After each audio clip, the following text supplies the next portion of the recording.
You don't need to go to Niagara Falls when you can eat some fried balls.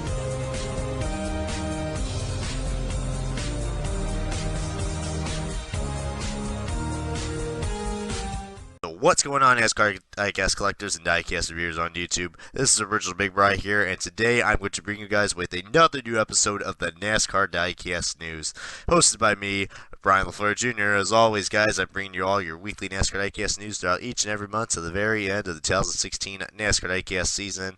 It is almost there, guys. We are about to wrap things up for the 2016 NASCAR Diecast season. 2017 is almost here, and of course, we do got a good amount of news to talk about for this episode. Might be a little shorter than others, but since it's almost towards the end, there's not really much, news to talk about since we're almost wrapping up for 2016. But we still got some news to talk about for any diecast collectors out there, including anybody who is interested in some newly released diecasts from our good friends at Plan B Sales, K-State Diecast, and Lesher's Diecast. So we do have some new 124s and 164s for both of those ranges, whoever likes to collect both of them.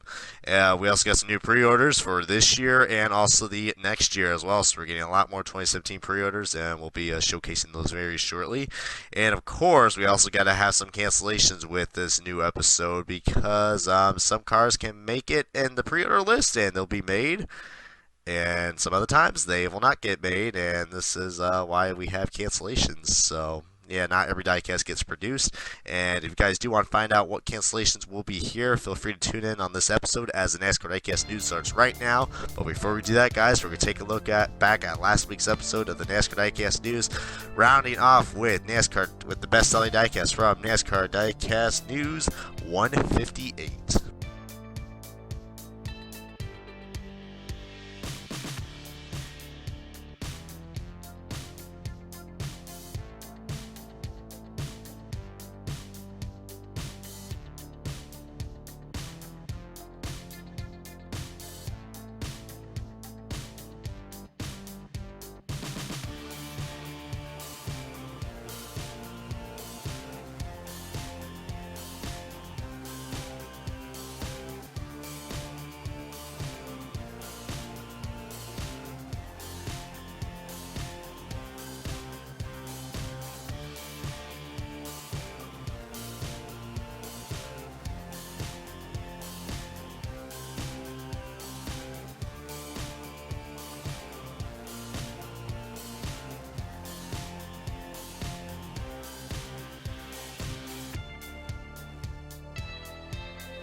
Alright, buddy, so to kick off this new episode of the NASCAR Diecast News, we're going to kick things off with your newly released diecast from our good friends at Plan B Sales, K-State Diecast, and Lesher's Diecast. As always, guys, I highly encourage you guys to check out your local diecast dealers or your retailers as well, because you may never know what you'll find, at any of those diecasts, whether it's, NASCAR Authentics or NASCAR Diecast. Always go out and buy NASCAR Diecast because they are awesome, and that's why you guys are, such great fans of this podcast. So, of course, we're going to start with the newly released diecast with the 164s, and then I will be going over some a couple 124s as well. So, if you're a big Penske fan, then you are going to really like this new wave of new diecast that we got. Especially if you're a big fan of 22, because we have lots of 22 diecasts that are in stock in both scales. The Brad Keselowski and Joey Logano Fitzgerald car is now in stock. And I know what you guys are thinking. Yes, they did make two versions of this car, and the only difference is, it's just the name changes. So if you're, so they made a Brad Keselowski version and a Joey Logano version. So similar to the discount tire cars, which I know not too many people are happy about that, because it's basically they're producing the car 3 times, but you know, I mean, they still kind of sell, but I mean, but it's kind of cool that we're finally getting a different car for the 22 car, because I'm getting really tired of discount tire cars. And this car is pretty cool. I mean, both Brad Keselowski and Joey Logano drove these paint scheme at the Spring Bristol race and the New Hampshire Spring race as well. I believe they also ran this at Darlington and the Fall race at Dover. I mean, depending, you know, whether it was Brad Keselowski or Joey Logano drove these cars. But I do like how this car, you know, actually has some green to it. I mean, I'm not quite sure what is Fitzgerald, but sounds like a Richie name, so I see why there's a lot of green on this car. So if you like money, maybe this might be the car to get right here. That's just an over-exaggerated statement, but really nice looking car, and I think it does look pretty cool. And I do like the addition of the colored rims. I always love the colored rims, and you know, the white rims actually look pretty cool on this car. So, but also this car is available in the cheap plastic 124s as well, as Racing 2011 likes to call them. We also got the, I know Race 2011 will definitely love these cars because he's a big fan of Rev. And if you guys don't know, Rev is a sponsor for both Team Penske in the not only NASCAR but also the Rise IndyCar series with Eli Castroneves. So these two cars right here, the Brad Keselowski and Joey Logano Rev / Fleetwood RVs cars, but I'm going to call them Rev because I want to, you know, show some respect for, and a little shout out to all the to any of my IndyCar fans out there. I think this would be a cool car to get, especially when the Rev car gets released. I think that car is only going to be a 118 exclusive from what I know, but if you do plan on getting, you know, either 164 or 124, that's going to look really nice with the IndyCar. So, you know, kind of like the similar boat that they did last year with the Joey Logano Shell red car that they were mimicking the Eli Castroneves Shell V-Power Nitro Plus car. So, kind of in the same aspect, but this is for the Xfinity series. I guess it was just quite a coincidence since, you know, Team Penske is both in those series. But this car is pretty cool. I mean, they ran this car at Richmond, Watkins Glen, and I think they also are planning to run this car at Homestead, Miami as well, just from looking at some of these news articles. So, yeah, really cool right there. I mean, I say it looks not too bad. I mean, it still looks kind of bland in my opinion, but you know, I think I would get this car possibly just because, you know, an IndyCar driver also sponsors this car. So, you know, if you're a fan of, especially Eli Castroneves, then this might be a car to get right here, especially if you're a Team Penske fan for sure. Also, this car is available in the 124s as well. And some more 22 diecasts as well. We got the Joey Logano Shell Darn's a Throwback car. This car I've been waiting for a good amount of time, and I know a lot of people are looking forward to this because last year Joey Logano's Throwback was canceled, and that was that Mario Andretti tribute car, which was really cool. I'm so disappointed that car got canceled, but luckily we're getting a Shell Darn's a Throwback car that got this car was actually sold out on Line Out Racing, the 164 version, but I think it's now available at any of your local diecast dealers. I think it's also available at Line Out Racing now because it was sold out on the pre-orders, so definitely, you know, lots of people wanted a Shell Darn's a Throwback car, and this car is really cool right here because this is a throwback to in 1997 and 1998. I think they're in this car for 2 seasons. The 44 Shell car that was driven by Bobby Labonte and good old Smoke, Tony Stewart. So, you know, if you are, you know, a big fan of Tony Stewart and showing the support for him, even though Tony Stewart doesn't really like Joey Logano, so I find it ironic that he's doing a tribute scheme for him. Just some irony right there because, you know, you can't forget what happened at Montana a couple of years ago. You know, still love that interview that Tony Stewart did right there. I mean, hell, what a classy guy.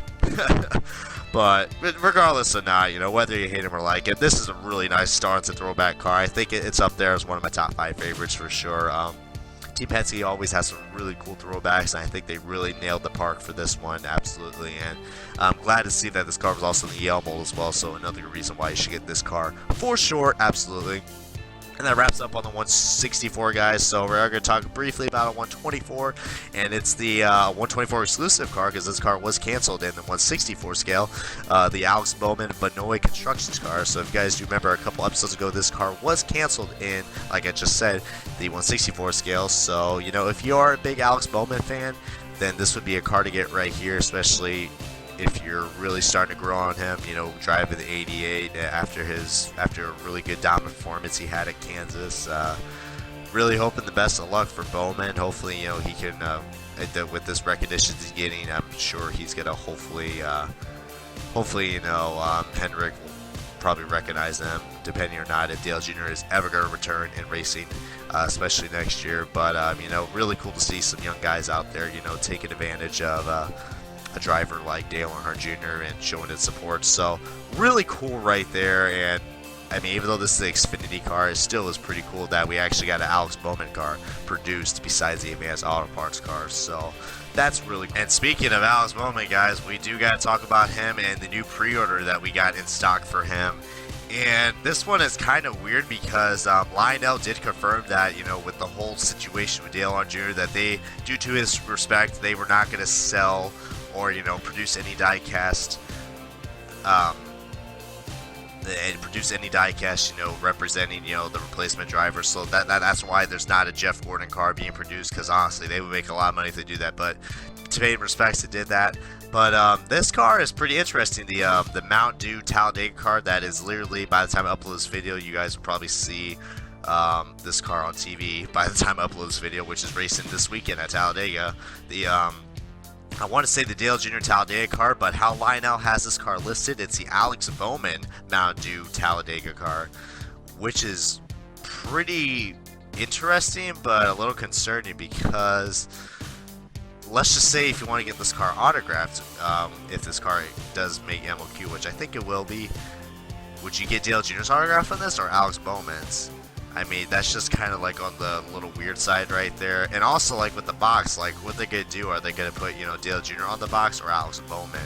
I mean, I get Bowman as a replacement driver, but it is kind of odd to see that Lionel actually listed this car as a Bowman car and not a Dale Jr. car. I mean, to be accurate, yes, Alex Bowman is the driver of this car, but they don't change the name on the windshield when there are,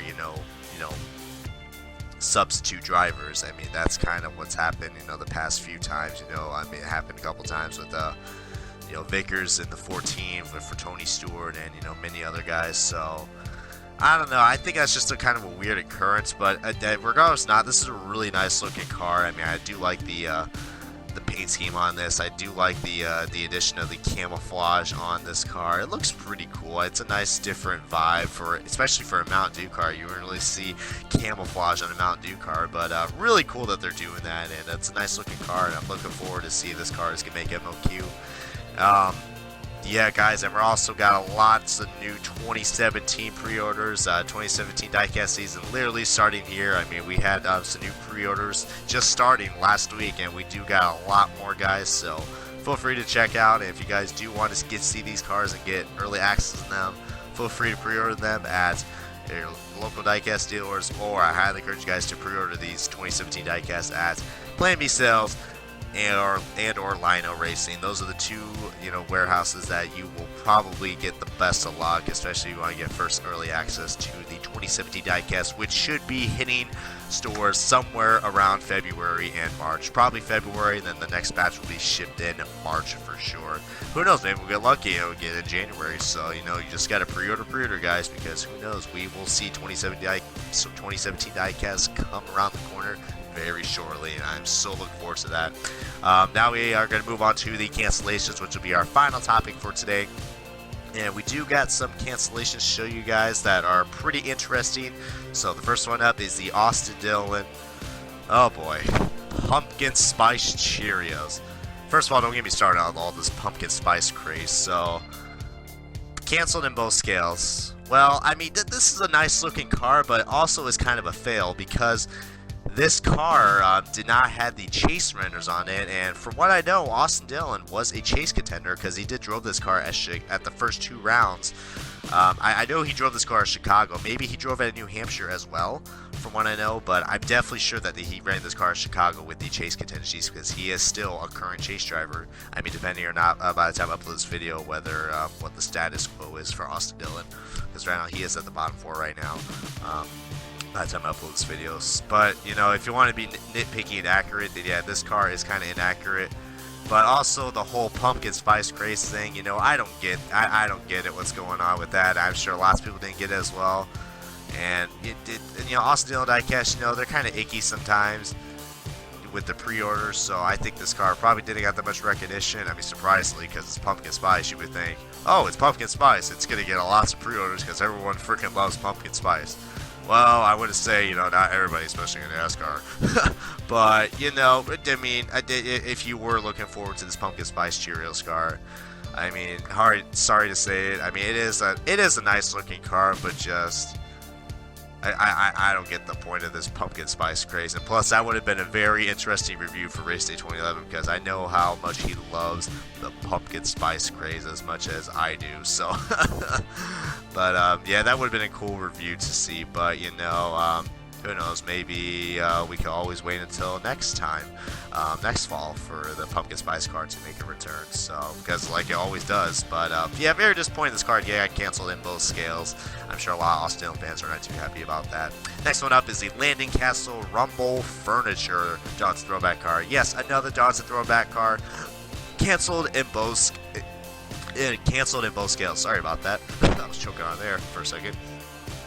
So yeah, I think this card just, in plain retrospect, didn't get enough recognition. I mean, it was cool that we did got the Landing Castle Snap Fitness car produced, but this car, since it was actually, I did like this car a lot because this car was actually a tribute to J.D. McDuffie.